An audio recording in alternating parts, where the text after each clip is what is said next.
কেমন আছেন সবাই? আমার নতুন একটা ব্লগে সবাইকে স্বাগত। আমার লাস্ট ব্লগে তো আপনারা দেখেছেনই বৈশাখীর আলতা সন্ধ্যা হলো, আমরা সবাই কত মজা করলাম। আর আজকের ভিডিওতে দেখবেন বৈশাখীর হলুদ স্নান। হঠাৎ করে ওর মনে হয়েছে যে হলুদ স্নান করবে। আসলে বিয়েতে তো নিয়ম অনুযায়ী গায়ে হলুদ ছোঁয়ানো হয়ই, আর সেটাকেই আরেকটু রঙিন করে তোলার জন্য করা হয়েছে বিভিন্ন আয়োজন। সবাই চলে এসেছে আবার হলুদ শাড়ি পরে, আর এই যে পদ্মর উপর বসেছে বৈশাখী। হলুদ সাদা শাড়ি, তার সাথে ম্যাচিং করে সুন্দর সিম্পল ফুলের গয়না, কি ভীষণ স্নিগ্ধ লাগছে না দেখতে। আর এই যে এখন যাদেরকে দেখছেন এনারা দুজনই আমার পিসি হন। বাবু উঠেছে তার পিসিদি তাদের কোলে। আর এই যে পমাকেও ভীষণ সুন্দর লাগছে। সবাই আসলে ভীষণ এক্সাইটেড। অনেকদিন পর বাড়িতে আসলে কোনো মেয়ের বিয়ে, তো সবাই ভীষণ খুশি। এখানে চলে এসেছে সব বৌদিরা, সবাই এই যে হলুদ শাড়িতে, ভীষণ সুন্দর লাগছে আসলে সত্যিই সবাইকে। আর লাল আর হলুদ পরলে বাঙালি মেয়েদের জন্য একটু বেশিই সুন্দর লাগে, ঠিক কিনা বলুন? আমার মেয়েটা ঘুমিয়েছিল, ওই জন্য ওকে আনতে পারিনি। ছেলেকে আধ ঘুম থেকে উঠিয়ে নিয়ে চলে আসছে। আসলে আমি তো আগে থেকে জানতাম না যে ও হলুদ স্নান করবে এইভাবে। তো বৌদি গিয়ে হঠাৎই ডাক দিয়েছে যে এখন বৈশাখী ডিসিশন নিচ্ছে হলুদ স্নান করবে, তাড়াতাড়ি চল রেডি হয়ে। তো সেইভাবেই চলে আসছে আর কি, কোনো রকম রেডি হয়ে। এই কয়দিন না তো আপনারা ভিডিওতে দেখেছেনই কি ভীষণ সুন্দর লাইটিং হয়েছে। তো আমরা আসলে যে যখনই সময় পাচ্ছি টুক করে যে একটু লাইটিংয়ের ওখানে গিয়ে ছবি তুলে নিচ্ছি। ছবিগুলো আসছেও কিন্তু ভীষণ সুন্দর দেখতে। এই সুযোগ কি আর হাতছাড়া করা যায় বলুন? আর আমার এখন হয়েছে বড় বিপদ। আমার ছেলের জন্য গলায় কিছু পরার উপায় নাই, যেটাই পরি সেটা নিয়েই তার খেলাধুলা করা লাগবে। সেজন্য আমি চিন্তা করছি এখন থেকে গলায় আপাতত বড় না হওয়া পর্যন্ত আর কিছুই পরবো না। বৈশাখীকে দেখেন কত সিম্পল সেজেছে, মুখে একদম মেকআপ নাই বললেই চলে, তারপরও কি ভীষণ মিষ্টি লাগছে দেখতে। ও বাবা, আবার সবাই ফুলও ছুটিয়ে দিচ্ছে। এই যে এখন দুই বোন একটু ছবি তুলে নিচ্ছে, কি ভীষণ মিষ্টি লাগছে না? আসলে ভাই বোনের সম্পর্কটাই অদ্ভুত।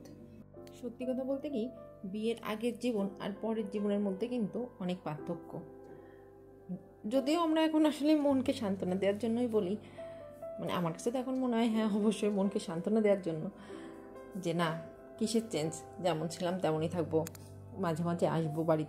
এখন তো আসলে সবাই মোটামুটি পড়াশুনোর জন্য বলেন কিংবা জবের পারপাসে বলেন, দেখা যায় বিয়ের আগে থেকেই আমাদেরকে ছেলে হোক আর মেয়ে হোক সবাইকে বাড়ির বাইরে থেকেই পড়াশোনা করতে হয়। তো সেক্ষেত্রে বাড়ির সাথে কিন্তু একটা ডিস্টেন্স আগে থেকেই মেনটেন হয়ে যায়।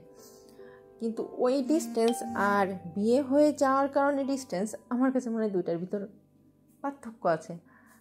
জানি না কেন জানি আমার মনে হয় যে বিয়ের পরের জীবনটা আসলে একটু অন্যরকম। আমি দেখেছি পমা বৈশাখীকে বলে সোনাদি। আসলে সমবয়সী দুই বোন বলেন কিংবা কিছুদিন গ্যাপেই হোক, ভাই বোন কিংবা বোন বোন সম্পর্কগুলো না একটু অন্যরকমই। একসাথে বেড়ে ওঠা, এক বিছানায় ঘুমানো, একসাথে খাওয়া থাকা, মানে জীবনে সব কিছুই শেয়ার করা, সেটা একটু অন্যরকম ব্যাপার। খুনসুটি, মারামারি, ঝগড়া কি থাকে না বলুন সেই সম্পর্কে? এই যে বিয়ে হলো, একটা নতুন জীবন হবে, নতুন সম্পর্ক হবে, আস্তে আস্তে সম্পর্কের প্রায়োরিটিগুলোও কিন্তু চেঞ্জ হবে। আমাদের মেয়েদের জীবন সত্যিই বড় অদ্ভুত। থাক, আজকের এই ভীষণ আনন্দের দিনে কোনো মন খারাপের কথাই আমরা মনে করতে চাই না, তাই না? এখন দেখেছেন কি সুন্দর সবাই এই যে হাতে হলুদ মেখে ওর গায়ে হলুদ ছুঁয়ে দিচ্ছে। আর দেখেন আমার পিসিদের, তারা কিন্তু ভীষণ সুন্দর নাচ করতে পারে সবাই। এই যে পিসি এখন বরণ ডালা, কলস, প্রদীপ সব কিছু নিয়ে ওকে বরণ করে নিচ্ছে, আবার সাথে একটু নাচও করে নিচ্ছে। ভীষণ মজা হয়েছে কিন্তু ওর হলুদ স্নানে। আর এই যে ক্যামেরাম্যানদের দেখছেন, এরা যে এত সুন্দর করে ছবি তুলছে, ভিডিও করছে, এর পিছনে কিন্তু ওরা অনেক এফোর্ট দিচ্ছে। মানে এক একটা ছবির পোজের পিছনে যে দিদি এইভাবে করেন, দিদি ওইভাবে করেন, আপনারা সবাই ব্যাকগ্রাউন্ডে এভাবে পোজ দেন, অনেক এফোর্ট দিচ্ছে কিন্তু ছেলেগুলো।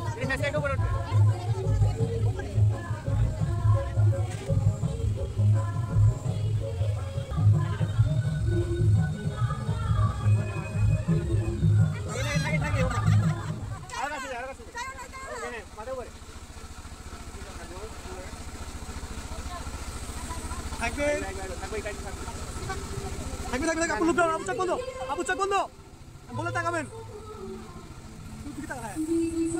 ओके रेडी 1 2 3 को ताकाई ओमो शैडो कानो एदिকে আসো ঠিক আছে দেখো रेडी 1 2 3 को আবার একবার रेडी 1 2 3 को কান্না ওর আগের মতো মিস করো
আমরা সবাই মিলে বৈশাখী করালাম হলুদ স্নান, ভীষণ মজাও হলো জানেন। তো এবার বিদায় নেব আপনাদের থেকে। আমার আজকের ভিডিওটি এ পর্যন্তই, দেখা হবে আপনাদের সাথে বিয়ের ব্লগে। ততক্ষণ পর্যন্ত সবাই ভালো থাকবেন। আমার আজকের ভিডিওটি কেমন লাগলো অবশ্যই কমেন্টে জানাবেন, যদি ভালো লাগে একটা লাইক করে দিবেন। টাটা।